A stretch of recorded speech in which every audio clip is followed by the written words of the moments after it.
Sa gitna ng lumalaking kalungkutan sa abalang syudad ng California, isang Filipino-American ang naglakbay pabalik sa kanyang bayan sa pamamagitan ng screen ng telepono, umaasa na makahanap ng isang huling pag-ibig sa kabilang dulo ng linya. Isang dalagang may matinding pagnanais na magbago ang buhay ay nakita rin sa kanya ang isang pagtakas, dalawang mundo, dalawang pangarap ang nagsalubong sa pamamagitan ng mga pangako at ganap na tiwala. Ngunit walang nakakaalam na sa ilalim ng balat kayo ng isang pag-ibig na bumagtas ng karagatan, isang ibang script ang tahimik na isinusulat. Kapag ang tiwala ay naging sugal at ang kasakiman ay walang hangganan, ang trahedya ay isang bagay na lang ng panahon. Sa isang maliit na bayan sa California, si Mang Ben, 57, ay namuhay ng tahimik. Matapos ang isang nabigong kasal sa Amerika, ang kanyang mga anak ay lumaki na at may kanya-kanyang buhay. Nahaharap siya sa kalungkutan ng pagtanda sa banyagang lupain. Ang negosyo niya sa isang maliit na nail salon ay nagbigay sa kanya ng pinansyal na katatagan, ngunit hindi nito mapupuno ang puwang sa kanyang kaluluwa. Ang pagkamis sa kanyang bayan, ang pagnanais ng isang kainang pampamilya, at ang isang mainit na tinig sa Tagalog ay lumalaki araw-araw. Tulad ng marami sa kanyang kalagayan, naghanap siya sa virtual na mundo, nag-browse sa mga social media at dating app na may manipis na pag-asa na makahanap ng isang kasama sa buhay na aalagaan siya sa kanyang pagtanda. Sa gitna ng libu-libong pinagandang profile, lalong napansin ni Mang Ben ang isang bata, simple at may ngiti na mukha. Ito ay si Leia Santos, 33 taong gulang. Nakasaad sa kanyang profile na taga Batangas siya at kasalukuyan siyang nagtatrabaho sa isang kainan sa Maynila. Para kay Mang Ben, ang larawan ng isang simpleng dalaga na masipag at matiyaga ay ang uri ng Filipina na palagi niyang hinahanap.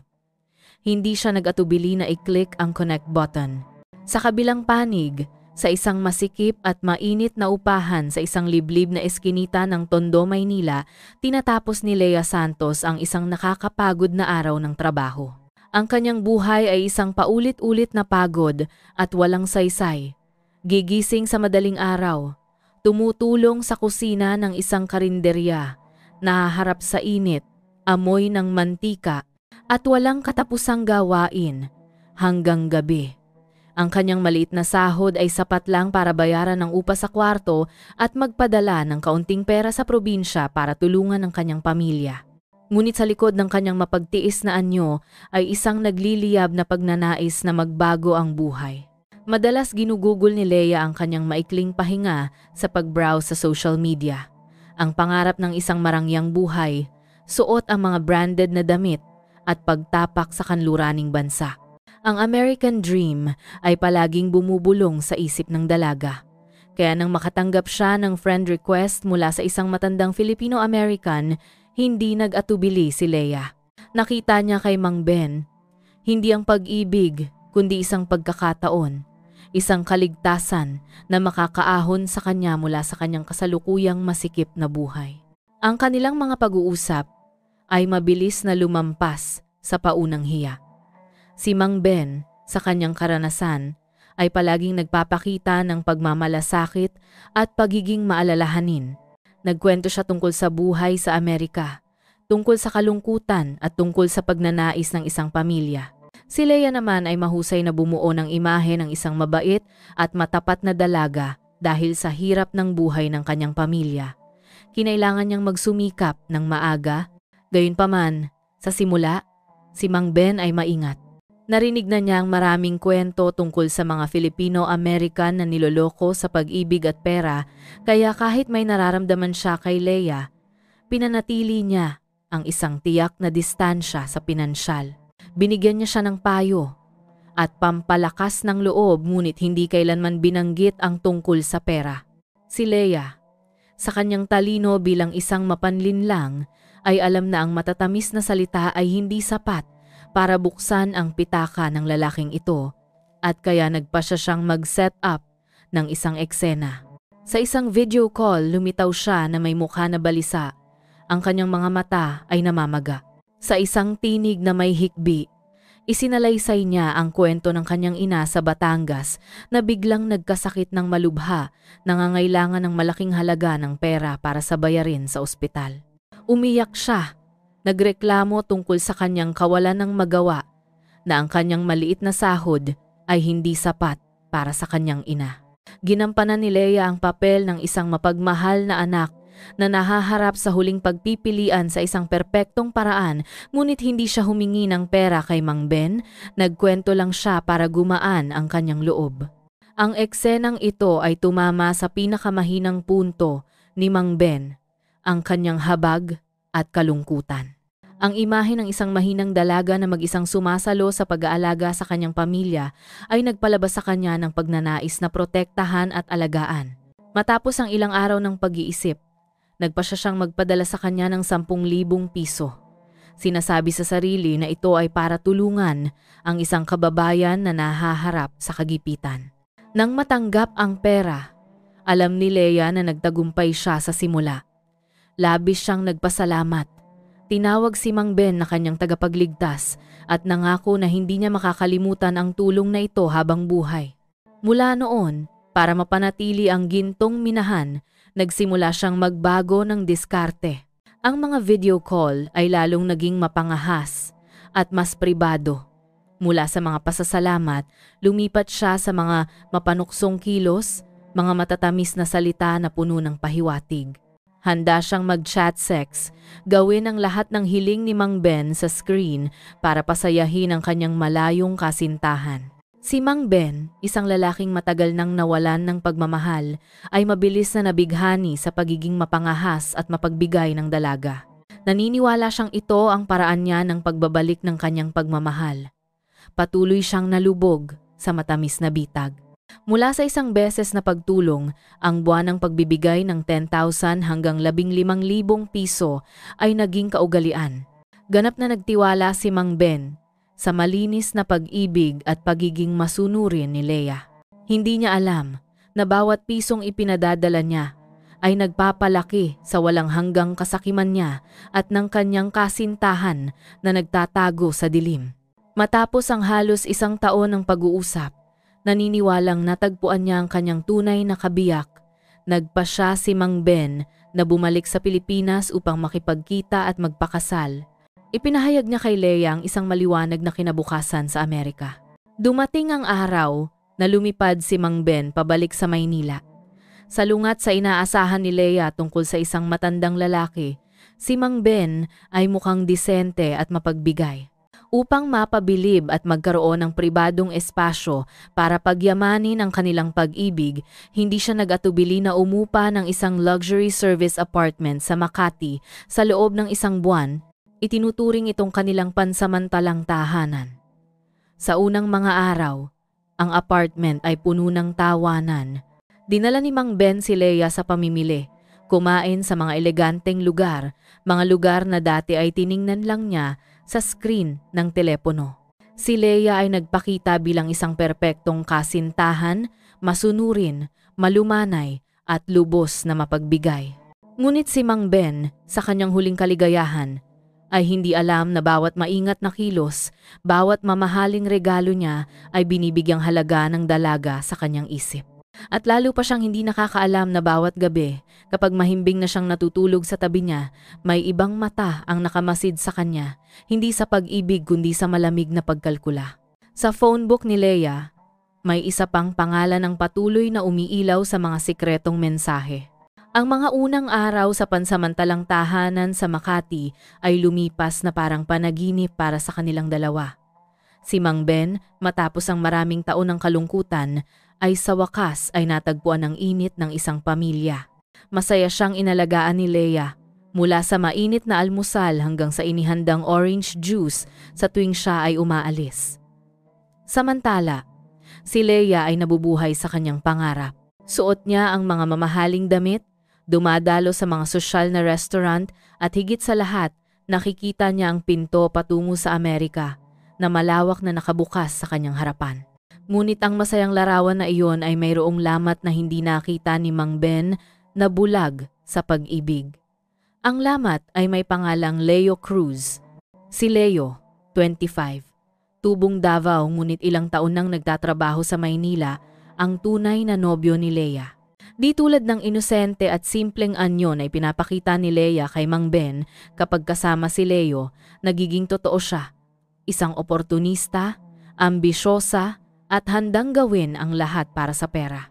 Si Leo ay walang matatag na trabaho, nabubuhay sa mga patid-patid na gawain at syempre sa suporta mula sa malalabong relasyon ni Lea. Nahulog siya sa kumunoy ng pera at ng mga planong iginuhit ni Lea. Simula nang bumalik si Mang Ben sa bansa, ang mga tawag sa pagitan ni Lea at Leo ay bumaba, pinalitan ng mga sikretong text messages na ipinapadala sa ating gabi kapag mahimbing na ang tulog ni Mang Ben. Ang nilalaman ng mga mensahe ay umiikot lang sa isang paksa. Humanap ng paraan para perahan ang Filipino-American. Ang kanilang pagkakataon ay dumating ng mas mabilis kaysa sa inaasahan.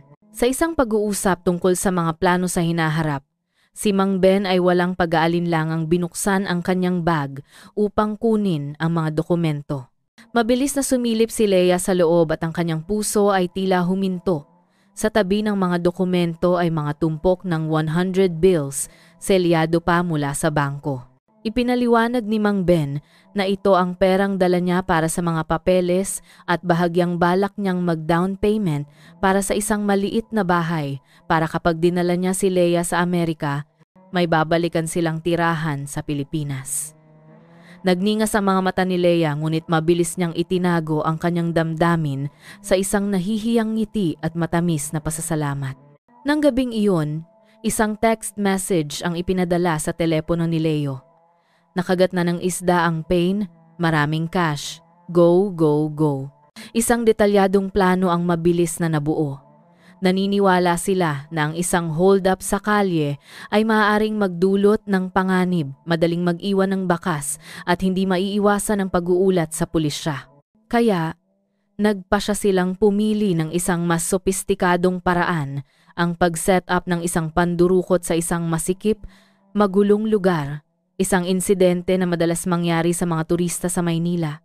Ayon sa script, si Leo ang gagawa ng krimen, habang si Lea ay gaganap bilang inosente at malungkot na kasintahan na magpapatibay pa ng tiwala at awa ni Mang Ben. Pagkaraan ng ilang araw, isang gabi ng weekend, kinumbinsi ni Lea si Mang Ben na pumunta sa poblasyon sa Makati upang maranasan ang nightlife ng mga kabataan sa Maynila. Alam niyang ang lugar na ito ay isang paraiso ng kaguluhan na may iba't ibang uri ng tao at ang isang pagnanakaw ay hindi magiging kakaiba. Si Mang Ben, na masaya at gustong pasayahin ang kanyang batang kasintahan, ay masayang pumayag. Para sa kaginhawaan at upang hindi masyadong mapansin, si Mang Ben ay nagdala lamang ng kanyang wallet na naglalaman ng sapat na halaga ng pera para sa gastusin, habang ang mahalagang ID tulad ng pasaporte ay hindi niya dinala. Habang sila ay sumisiksik sa isang masikip na kalsada sa gitna ng malakas na tugtog ng musika at kumikislap na neon lights, isang binata na nakasuot ng maluwag na t-shirt at isang cap na nakatakip sa kanyang mukha, ngunit nakikilala pa rin ang kanyang blonde na buhok, ay aksidenteng bumangga kay Mang Ben. Sapat ang lakas ng banggaan upang matumba si Mang Ben at mapalingon. Ang binata ay bumulong lamang ng sorry po at mabilis na sumingit sa karamihan at nawala. Inakala lang ni Mang Ben na normal lang iyon sa isang masikip na lugar kaya hindi niya gaanong pinansin. Naglakad pa sila ng kaunti. Itinuro ni Lea ang isang bar at sinabing, "Doon tayo sa loob, mahal, nauuhaw na ako." Nang ilabas ni Mang Ben ang kanyang wallet mula sa likod ng kanyang bulsa, nagbago ang kanyang mukha. Wala na ang wallet. Mabilis niyang chinek ang iba pang bulsa ngunit walang silbi. Napansin ni Lea ang mukha ni Mang Ben at mabilis siyang nagtanong na may pag-aalala. "Bakit, mahal? May problema ba?" Nang sabihin ni Mang Ben na nawala ang kanyang wallet, kaagad na gumanap si Lea ng isang perpektong drama. Hinawakan niya ang kanyang ulo. Ang kanyang mukha ay nagpakita ng takot at pagkamali. Naku, ang wallet mo! Diyos ko, dahil sa akin, lahat dahil sa akin. Sorry po, sana hindi na lang kita dinala sa ganitong komplikadong lugar. Si Mang Ben, bagaman galit at nanghihinayang sa nawala, nang makita ang kanyang batang kasintahan na nagdurusa at halos umiyak, lumambot ang kanyang puso. Mabilis niyang niyakap ito para aliwin. Huwag kang sisihin ang sarili mo. Kasalanan ko lang ang pagiging pabaya. Dito sa masikip na lugar, normal lang ang mawala ng gamit. Patuloy pa rin si Leia sa pag-iyak. Mag-report kaya tayo sa pulis, mahal? Ikinaway ni Mang Ben ang kanyang kamay at umiling na may panghihinayang. Huwag na, mahal. Hindi na makikita iyon ngayon sa dami ng tao. Dagdag abala lang. Buti na lang ang mahahalagang papeles ay nasa bahay ko. Isipin na lang natin na malas lang. Ang sinabi ni Mang Ben, ang inaasahan ni Leia at Leo. Walang report sa pulis, walang investigasyon. Ang insidente ay simpleng isang aksidente lang.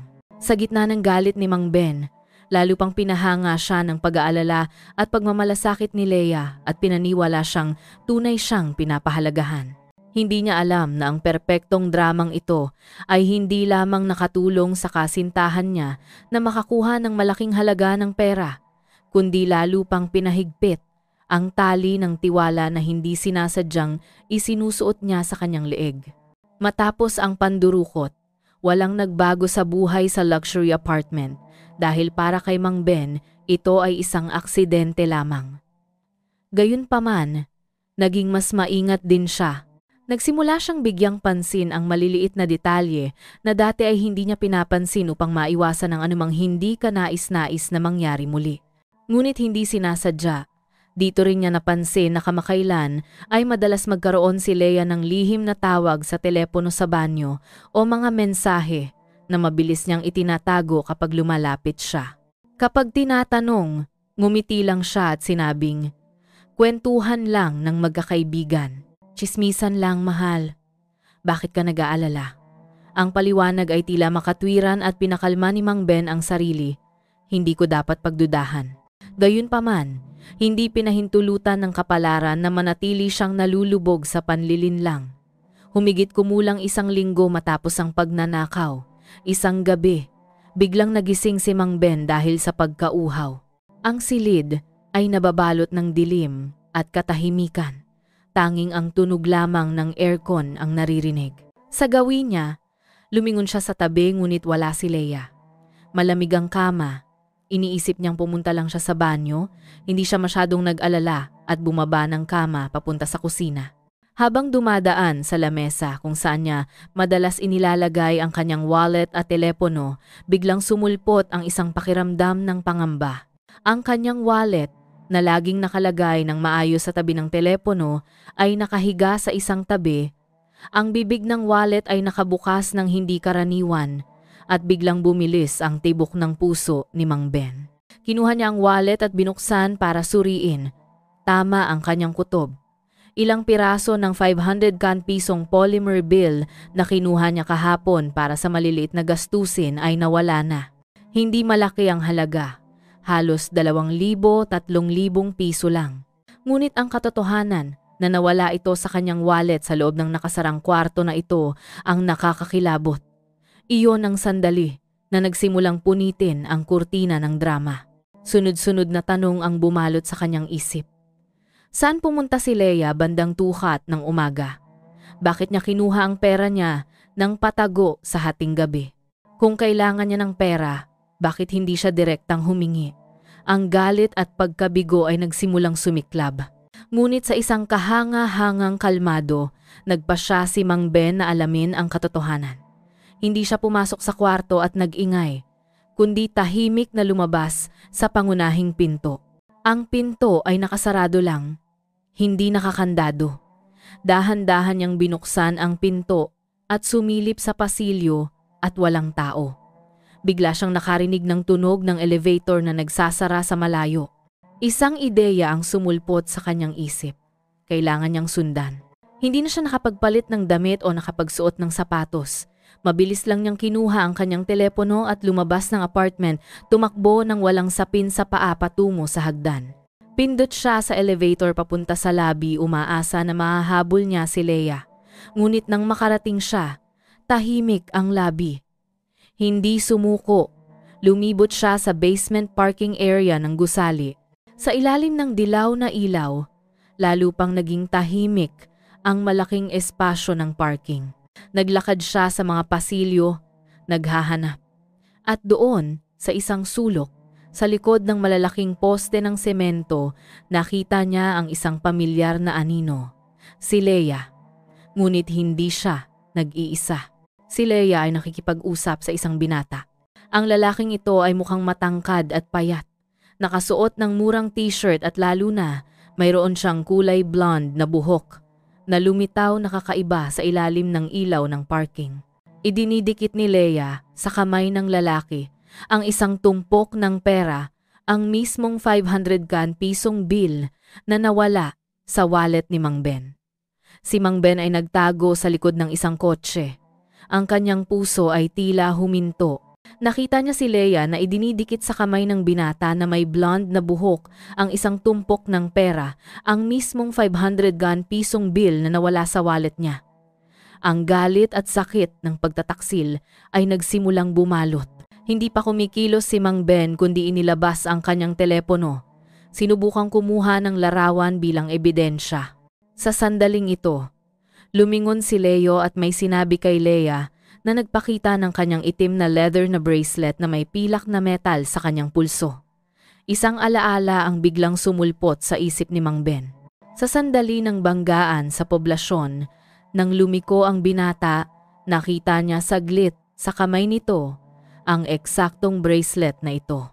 Ang blonde na buhok, ang bracelet, at ngayon ang eksena ng pagtanggap ng pera mula kay Leia. Lahat ng hiwa-hiwalay na piraso ay biglang nagkabit-kabit upang bumuo ng isang kumpletong larawan na nakakakilabot. Ang mga sikretong tawag at ngayon ang eksenang ito. Ang pandurukot sa poblasyon ay hindi rin nagkataon. Lahat ay isang panlilinlang. Isang detalyadong drama na inihanda para perahan siya. Ang galit at sakit ng pagtataksil ay sumiklab, nilamon ang lahat ng takot. Hindi na nakapagpigil si Mang Ben. Lumabas siya mula sa kanyang pinagtataguan. Ang tunog ng kanyang mga yabag ay umalingaw-ngaw sa tahimik na espasyo. Leia, ang kanyang boses ay naging garalgal at puno ng galit.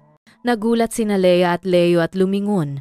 Nakita si Mang Ben na nakatayo doon, ang kanyang mukha ay puno ng matinding galit. Ang mukha ni Leia ay nagbago mula sa putlang-putla hanggang sa nanginginig. Ikaw, naglakas loob kang lokohin ako. Galit na sabi ni Mang Ben. Itinuro ang kanyang daliri sa mukha ni Leia at pagkatapos ay bumaling kay Leo. At ikaw ang magnanakaw. Ibalik mo ang pera ko. Dahil alam na hindi na kayang itanggi, mabilis na isinilid ni Leo ang pera sa kanyang bulsa. Ang kanyang mga mata ay nagpakita ng matinding galit. Sa halip na matakot, lumapit pa siya ng isang hakbang, humarang sa harap ni Leia. Matanda, ano ang gusto mo? Umalis ka na sa harapan ko. Ang galit ay umabot na sa sukdulan. Sumugod si Mang Ben at hinawakan ang kwelyo ni Leo. Niloko ninyo ako, i-report ko kayo sa pulis. Nagsimula ang pagbubuno. Sa tahimik na espasyo ng basement parking, tanging ang malakas na paghinga at mga mura ang maririnig. Ang madugong trahedya ay binibilang na lang sa segundo. Ang banta ni Mang Ben na ire-report sa pulisya ang huling kislap na nagpasiklab sa bariles ng pulbura. Kung pumunta si Mang Ben sa istasyon ng pulisya, matatapos ang lahat. Ang dramang panloloko, ang inihandang pagnanakaw at maging ang American dream ni Leia ay magiging abo. Pareho silang haharap sa rehas ng bilangguan. Sa sandali ng buhay at kamatayan na iyon, ang masamang instinct ng survival ang nangingibabaw, nilalamon ang lahat ng katwiran at pagkatao. Nang makita si Mang Ben na sumugod at akmang hahawakan si Leo, si Leia Santos sa kanyang pagiging desperado ay kumilos ng maaga. Tumakbo siya palabas hindi para mamagitan kundi para sumugod. Tumigil ka! Gusto mo bang mamatay? Sigaw ni Leia. Itinulak ang dalawang kamay sa dibdib ni Mang Ben. Sinusubukang itulak siya palayo kay Leo. Nagulat si Mang Ben sa pag-atake ng mismong kasintahan na pinagkakatiwalaan niya ng lubos. Natigilan siya sandali. Ang sandaling iyon ang nagbigay ng pagkakataon kay Leo. Nang makita niyang kumilos na ang kanyang nobya, hindi na nag-atubili si Leo. Umatras siya ng ilang hakbang, ang kanyang mga mata ay naghahanap ng armas. Huminto ang kanyang tingin sa isang sirang bloke ng semento na ginagamit bilang pangharang sa gulong ng sasakyan na malapit sa isang poste. Samantala, si Mang Ben, matapos ang unang pagkabigla, ay nabawi ang kanyang kalmado. Ang galit ang nagpawalang saysay sa lahat ng iba pa. Itinulak niya si Leia at sumugod patungo kay Leo. "Hindi ko kayo hahayaang makatakas!" Nagsimula ang pagbubuno. Bagaman mas matanda, si Mang Ben, sa kanyang pangangatawan bilang isang matagal nang nagtatrabaho, ay mabilis na nakakuha ng kalamangan. Mahigpit niyang hinawakan si Leo na hindi makakilos. Nang makita niyang nanghihina ang kanyang kasintahan, muling ipinakita ni Leia ang kanyang kalupitan. Tumakbo siya at pinulot ang sirang bloke ng semento. "Bitawan mo siya!" Sigaw ni Leia, ngunit hindi pa rin binitawan ni Mang Ben. Walang pag-aatubili, inihampas ni Leia ang bloke ng semento ng direkta sa likod ni Mang Ben. Ang bigla at masakit na hampas ay nagpatumba kay Mang Ben at binitawan niya si Leo.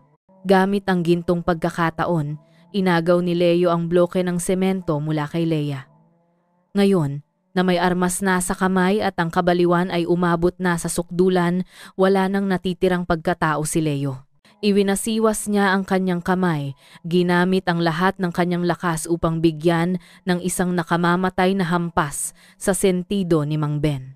Isang malakas at nakakakilabot na tunog ang umalingaw-ngaw sa tahimik na espasyo ng basement parking. Natigilan si Mang Ben, ang kanyang mga mata ay nakamulat na puno ng pagkamangha at sakit. Hinawakan niya ang kanyang ulo at dahan-dahang lumuhod. Dugo ang nagsimulang umagos. Pumula ang kanyang buhok na may uban at kumalat sa semento. Bumagsak siya. Ang kanyang katawan ay ilang beses na nanginginig at pagkatapos ay nanatiling walang kagalaw-galaw. Ang nakamamatay na katahimikan ang bumalot. Ang sigawan, ang pagbubuno ay nawala. Tanging ang hininga ng dalawang salarin at ang tuloy-tuloy na pagpatak ng dugo sa sahig ang natira. Nakatayo si Leo, ang kanyang kamay ay nanginginig pa rin na hawak ang bloke ng semento na may dugo. Nakatitig siya sa bangkay sa kanyang paanan, hindi makapaniwala sa kanyang ginawa. Ngunit iba si Lea Santos. Matapos ang unang pagkabigla, ang kanyang kalkuladong utak ay nagsimulang gumana muli ng napakabilis. Alam niyang hindi ito ang oras para matakot. Kailangan niyang itago ang ebidensya. Kailangan niyang burahin ang mga bakas. "Hilain niyo siya sa kwarto." Utos ni Leia, ang kanyang boses ay mahina at mabilis. Gulat pa rin si Leo. "Sa kwarto? Nababaliw ka ba? Tumakbo na lang tayo. Saan tayo tatakbo? May kamera sa lahat ng dako. Kailangan dalhin ang bangkay sa kwarto muna bago natin isipin ang susunod. Bilisan mo." Hila ni Leia ang kamay ni Leo. Ang pagiging determinado ni Leia ang nagpabalik kay Leo mula sa kanyang pagkabigla. Tumitingin silang dalawa sa paligid. Ang basement parking ay tahimik pa rin. Sinamantala ang pagkakataon na ang guwardya ng gusali ay maaaring walang pakialam sa gabi, binuhat nila ang walang buhay na katawan ni Mang Ben, ang isa ay sa isang tabi. Isinasabit ang braso niya sa kanilang balikat na parang inaalalayan ng isang lasing. Ang dugo mula sa sugat sa ulo ni Mang Ben ay mabilis na pinunasan ni Leia gamit ang kanyang jacket at tinakpan. Ang paglalakbay mula sa basement parking pabalik sa apartment sa 15 palapag ang pinakamahaba at pinakamatinding bahagi ng kanilang buhay. Bawat hakbang, bawat tunog ng pinto ng elevator ay nagpapakaba sa kanila. Sa kabutihang palad, gabi na at walang tao. Nang makapasok na sila sa apartment at mahigpit na nakakandado ang pinto, nakahinga sila ng maluwag. Ang una nilang ginawa ay hilahin ang walang buhay na katawan ni Mang Ben sa banyo. Inilagay nila siya sa bathtub, binuksan ng malamig na tubig sa maling pag-aakala na mapupunasan nila ang krimen at mapapabagal ang proseso ng pagtuklas. Sumunod, isang kilos na nagpapakita ng hindi sapat at walang awa na pagkalkula ng dalawang salarin ang naganap. Sa kanilang gulat ngunit pilit na nagpapatalinong isip, marahil ay naiimpluwensyahan ng mga krimen sa pelikula, inakala nila na ang pagpapababa ng temperatura ng silid sa pinakamababang antas ay gagawing isang pansamantalang morgue ang lugar na magpapabagal sa proseso ng paghawa at magbibigay sa kanila ng mas maraming oras upang makatakas.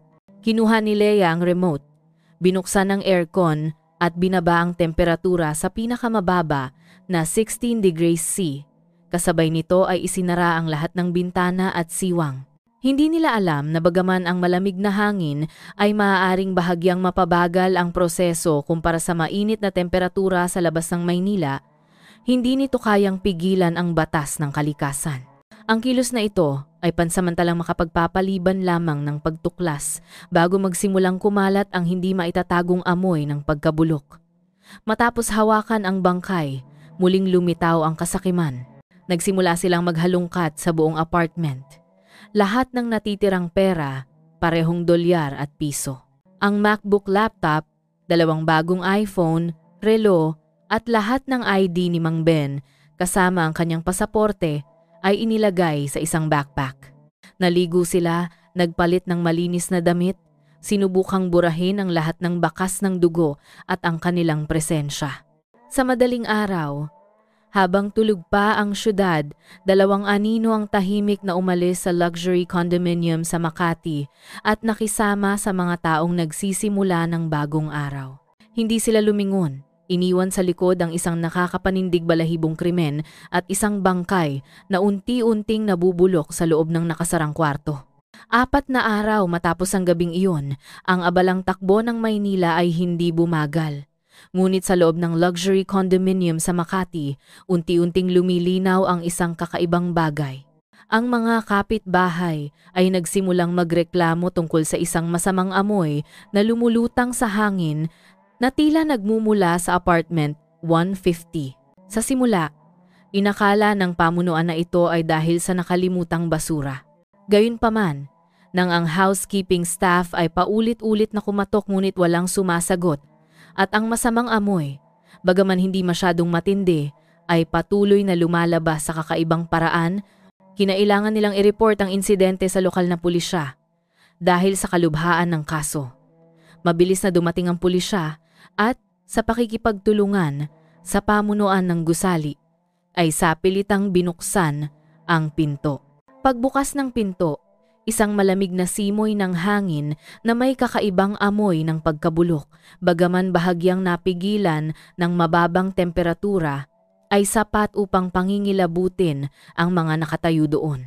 Ang eksena sa loob ng apartment ay nakakakilabot. May mga senyales ng paghalungkat sa mga gamit at sa banyo ang bangkay ng isang lalaki na nasa unang yugto ng pagkabulok ay nakabaluktot sa bathtub. Agad na mahigpit na sinara ang lugar ng krimen. Agad na iniulat ang insidente sa pulisya ng Makati at sa Director ng Philippine National Police, National Capital Region Police Office, NCRPO. Isang Special Investigation Task Group ang binuo agad sa gabing iyon sa direktang pangangasiwa ng isang Deputy Director na binubuo ng mga pinakabihasang investigador mula sa Criminal Investigation and Detection Group, CIDG, at mga piling opisyales mula sa Scene of the Crime Operations, SOCO. Ang investigasyon ay isinagawa ng sabay-sabay sa 4 na pangunahing direksyon. 1. Pagkakakilanlan ng biktima at otopsiya. Mula sa kontrata ng pag-upa na ibinigay ng pamunuan, ang pagkakakilanlan ng nangungupahan, si G. Benjamin Ben Garcia, 57, isang American citizen, ay mabilis na natukoy. Isang team ang agad na nakipag-ugnayan sa US Embassy sa Manila upang kumpirmahin ang pagkakakilanlan at iulat ang insidente alinsunod sa mga diplomatikong protokol. Kasabay nito, mabilis na isinagawa ang otopsiya. Ang forensic team ay natukoy na namatay ang biktima dahil sa isang fracture sa bungo sa rehiyon ng templo, sanhi ng isang matigas na bagay na humantong sa acute brain hemorrhage. Ang oras ng kamatayan ay tinatayang mga 4 na araw bago naganap na tumugma sa panahon na nagsimulang amoy ang mga residente sa paligid ng kakaibang amoy. Ang lamig na 16 degrees C mula sa aircon ay bahagyang nagpabagal sa proseso ng pagkabulok, ngunit hindi nito kayang pigilan ang batas ng kalikasan. W. Pagsusuri sa crime scene at pagkuha ng ebidensya. Nagsimula ang masusing trabaho ng mga opisyales ng SOCO. Sa ilalim ng specialized lights at mga layer ng fingerprint powder, unti-unting lumabas ang mga hindi nakikitang bakas. Fingerprints. Naglagay sila ng powder at kumuha ng fingerprints sa lahat ng dako, sa doorknob, gripo, baso, at lalo na sa remote control ng aircon. Naniniwala ang mga investigador na ang salarin habang tinatakpan ang krimen ay tiyak na humawak sa bagay na ito. 12-dosenang sample ng fingerprints ang nakolekta, kabilang ang fingerprints ng biktima at mga kakaibang fingerprints, ikalawang crime scene. Napansin na ang sugat ng biktima ay hindi maaaring nagawa sa apartment nang hindi nagiiwan ng maraming bakas ng dugo. Pinalawak ng SITG ang saklaw ng pagsusuri sa basement parking. Sa isang sulok, tulad ng naitala sa kamera, malinaw pa rin ang mga bakas ng dugo sa sahig bagaman tuyo na. Ang sample ng dugo ay kinuha para sa DNA matching. Malapit doon, natagpuan ng mga investigador ang isang sirang bloke ng semento na may bakas ng dugo at ilang hibla ng buhok. Ito ang armas na ginamit sa krimen. Ito ay selyado ng maingat upang mapanatili ang maximum na fingerprints at DNA ng salarin. 3. Pagsusuri sa CCTV security system. Isang iba pang team ng technical investigators ang inatasan na i-rewind ang lahat ng pangyayari sa pamamagitan ng CCTV system. Ang sunod-sunod na larawan ay muling binuo nang nakakakilabot ang buong krimen. 2:15 ng umaga, mabilis na lumabas si Mang Ben mula sa apartment at bumaba sa basement parking. 2:20 ng umaga, naitala ng camera sa basement parking ang paglapit ni Mang Ben kina Leia at isang binata na may blonde na buhok na nakatayo sa isang sulok. 2:40 ng umaga, mula sa sulok na yon, sina Leia at ang binata na may blonde na buhok ay inalalayan si Mang Ben na walang kagalaw-galaw na parang lasing papunta sa elevator. Naitala ng camera sa elevator ang close-up ng kanilang kinakabahang mukha habang inilalagay ang isang lalaki na parang lasing, ngunit ang ulo niya ay natatakpan ng isang jacket ng lalaki. Batay sa kasuotan ng lalaki na yon, nakahawig ng kasuotan ng biktima ng matagpuan sa bathtub, ito ay si Mang Ben. 4:05 ng umaga. Ang mahalagang footage sa pangunahing lobby ay nagpakita kina Leia at ang binata na may blonde na buhok na may dalang malaking backpack, mabilis na umalis sa gusali at nawala sa dilim. 4. Pagsasama-sama at pagkakakilanlan ng mga suspek.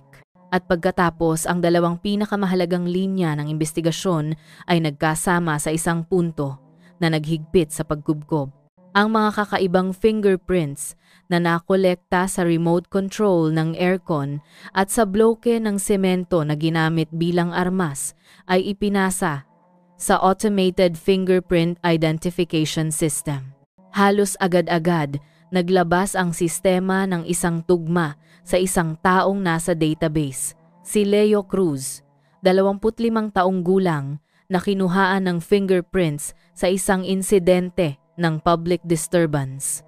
Kasabay nito, natukoy ng mga investigador na si Leo ang pinakamadalas na nakikipag-ugnayan kay Lea Santos. Ang larawan sa profile ni Leo ay ganap na tumugma sa binata na may blonde na buhok sa kamera.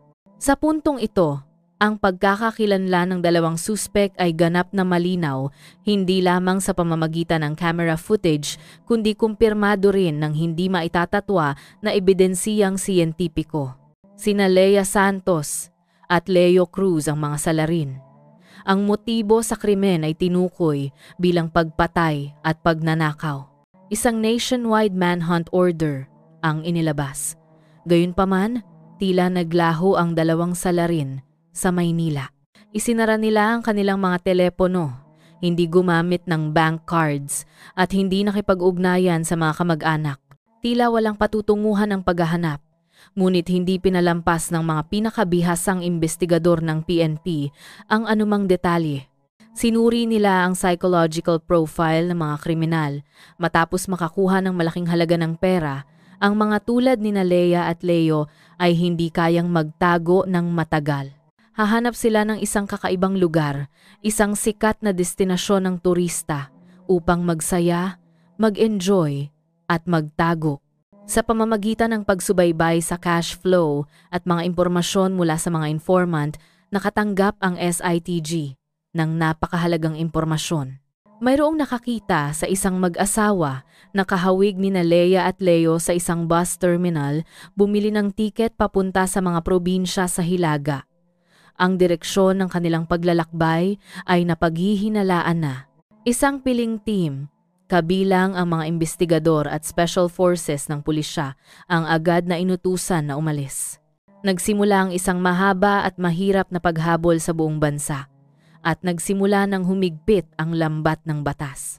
Ang Special Task Force ng PNP-NCRPO ay umalis patungong Hilaga na may isang misyon. Mahuli ang dalawang salarin. Nagsimula ang paghahanap.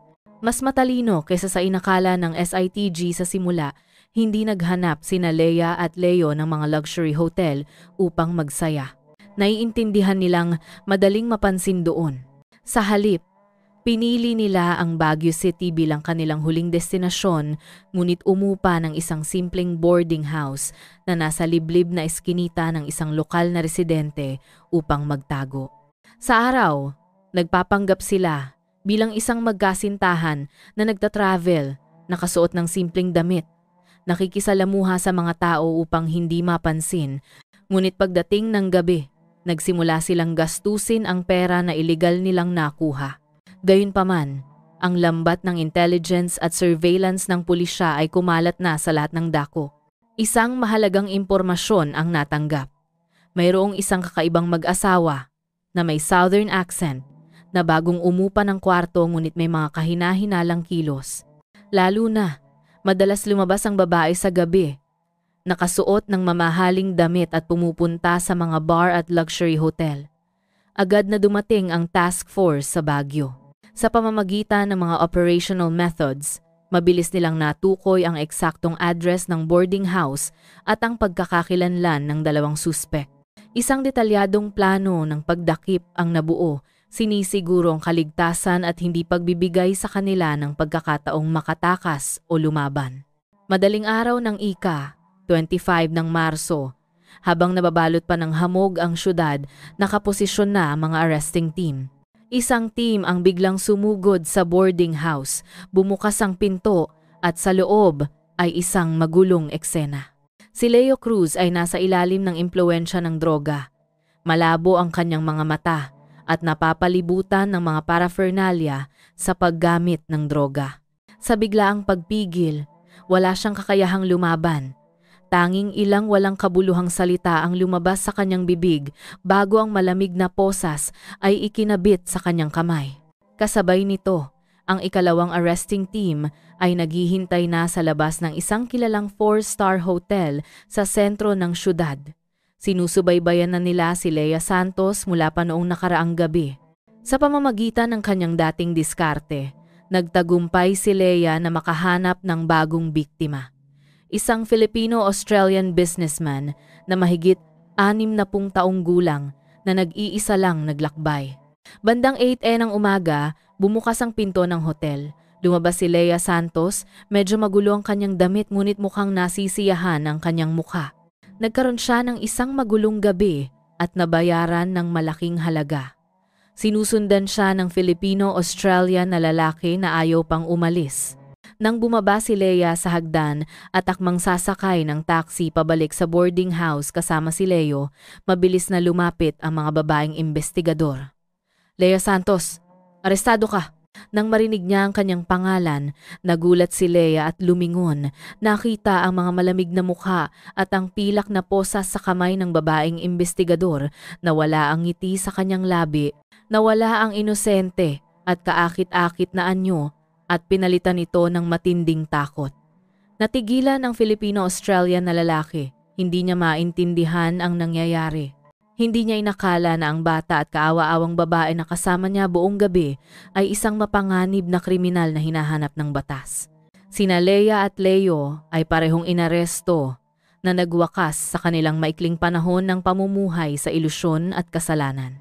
Sa harap ng hindi maitatatwang ebidensya na ipinakita ng mga investigador mula sa camera footage, mga resulta ng fingerprint analysis, hanggang sa mga testimonya at mismong armas ng krimen, napilitang umamin sina Lea Santos at Leo Cruz sa kanilang mga krimen. Halos isang taon pagkatapos, nagbukas ang Regional Trial Court ng Maynila ng pagdinig para sa kaso ng pagpatay at pagnanakaw. Nakaharap sa silya ng nasasakdal, wala na ang kanilang pagiging mayabang, tanging takot at huling pagsisisi na lang ang natira. Sinabi ng korte na ito ay isang kaso na may partikular na matinding kalikasan. Ang mga kilos ng mga akusado ay labis na malupit. May pagpaplano bago pa man.